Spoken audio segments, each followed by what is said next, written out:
Recording by Barry Howarth. Picture Bride by William Morrison. My brother, Perry, always was a bit cracked. As a kid, he almost blew up our house doing experiments. When he was 18, he wrote poetry, but fortunately that didn't last long, and he went back to science. Now, when he showed me this picture, I figured he'd had a relapse of some kind. "This is the girl I'm in love with," he said. She wasn't bad. Not bad at all, even if her clothes were crazy. She wasn't my type, too brainy looking, although I could see how some guys would go for her. "I thought you liked blondes." "I wouldn't give you 2 cents for all the blondes in Hollywood," he answered. "This is the only girl for me." "You sound as if you've got it bad," I said. "You going to marry her?" His face dropped about a mile. "I can't." "You mean she's married already?" I was surprised. This wasn't like Perry at all. He sort of hesitated, as if he was afraid of saying too much. "No, she isn't married. I asked her about that. But I can't marry her because, well, I've never met her. All I've seen of her is this picture and a few more. She doesn't live here." "You mean she's in Europe?" I've heard of these love affairs by mail, and they never made much sense to me. I said to Perry, "Why can't she come to this country?" "Oh, there's a lot of things in the way." It sounded worse and worse. I said, "Look, Perry, this smells like a racket to me. It's the kind of thing a couple of shrewd operators cook up to take some hick for a ride. I'm surprised at you for falling for it. How do you know there really is a dame like that in Europe? Anyone can send pictures." "You've got it all wrong," he said. "I've spoken to her." "By phone? How do you know who's on the other end? You hear a dame's voice you've never heard before. What makes you think it's hers?" Again, he didn't seem to want to talk, as if he had some secret to hide. But I guess he felt like getting things off his chest, too, or he wouldn't have opened up in the first place. And he had already told me enough that if he didn't tell me more, he'd sound like a dope. So, after hesitating even longer than before, he said, "Let's get this straight, George. This is no racket. I've seen and talked to her at the same time. And the things she talked about, no con man would know." "You've seen and talked to her at the same time? You mean by TV? I don't believe it. They can't send TV to Europe." "I didn't say it was TV, and I didn't say she lived in Europe." "That's exactly what you did say. Or maybe you meant she lived on Mars." "No, she's an American." "This makes less and less sense to me. Where did you meet her?" He turned red and squirmed all over the place. Finally he said, "Right here in my own laboratory." "In your own laboratory? But you said you've never met her in the flesh." "I didn't. Not really by TV either. The fact is, she isn't born yet." I backed away from him. When he was a kid and blew up our kitchen, I didn't like it. When he wrote poetry, I was kind of ashamed and didn't want my pals to know that he was my brother. Now I was really scared. Everything he had been saying in the last 10 minutes began to make sense, but a screwy kind of sense.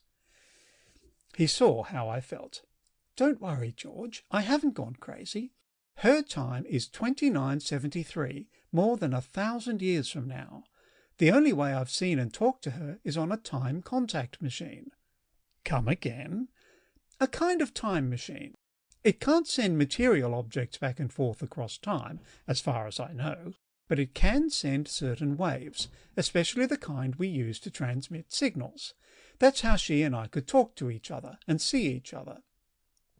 "Perry, I think you ought to see a good doctor." "It's a remarkable device," he said, paying no attention to how I was trying to help him. "She's the one who first constructed it and contacted me. It's based on an extension of Einstein's equations." "You think you can explain so much," I said. "Okay then, explain this. This dame isn't going to be born for 1,000 years, and yet you tell me you're in love with her. What's the difference between you and somebody that's nuts?" I asked, as if anybody knew the answer. He certainly didn't. In fact, he went ahead and proved to me that they were the same thing, because for the next couple of weeks, the only thing he'd talk about, outside of equations I couldn't understand, was this dame, how smart she was, and how beautiful she was, and how wonderful she was in every way that a dame could be wonderful, and how she loved him. For a time he had me convinced that she actually existed. Compared with you, I said, Romeo had a mild case. There are some quantities so great that you can't measure them, he said. That will give you some idea of our love for each other. There it went, the old poetry, cropping out of him just like before. And all the time I'd been thinking it was like measles, something that you get once and it builds up your resistance so you don't get it again, or at least not bad. It just goes to show how wrong I could be. What preacher are you going to get to marry you? I asked. A guy born 500 years from now? I don't think that's funny, he said. You're telling me. Look, Perry, you're smart enough to know what I'm thinking. You still think I'm crazy. I've got an open mind on the subject. Now, if you won't see a doctor, how about letting me take a look at this dame so I can convince myself? No, he said. I've considered doing that and decided against it. Her voice and image come through for only about 5 minutes a day, sometimes less, and those minutes are very precious to us. We don't want anyone else present, anyone at all. Not even to convince me she actually exists. You wouldn't be convinced anyway, he said very shrewdly. No matter what I showed you, you'd still find a reason to call it a fraud. He was right at that. It would take a lot of convincing to make me believe that a babe who wasn't going to get born for 1,000 years was in love with him.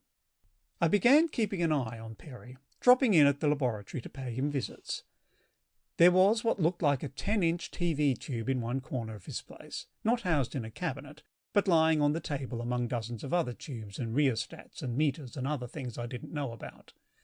Along the wall that led from this corner was a lot of stuff which Perry said was high voltage and warned me not to touch.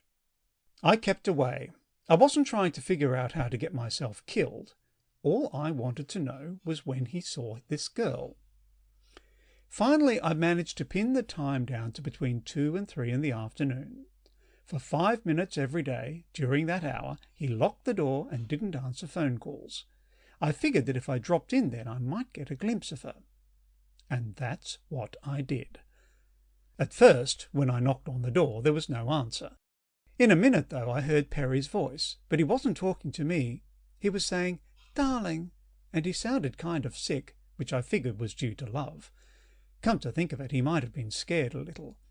I heard him say, "Don't be afraid," and it was quiet for about 15 seconds. Then I heard a terrific crash like lightning striking.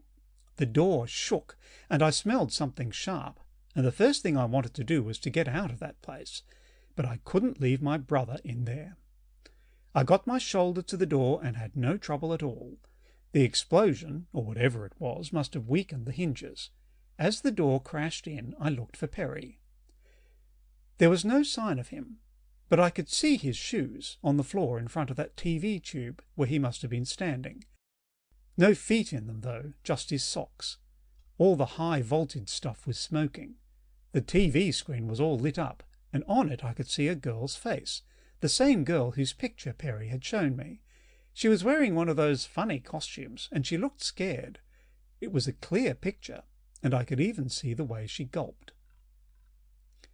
Then she broke out in a happy smile, and for about half a second, before the second explosion, I could see Perry on the screen.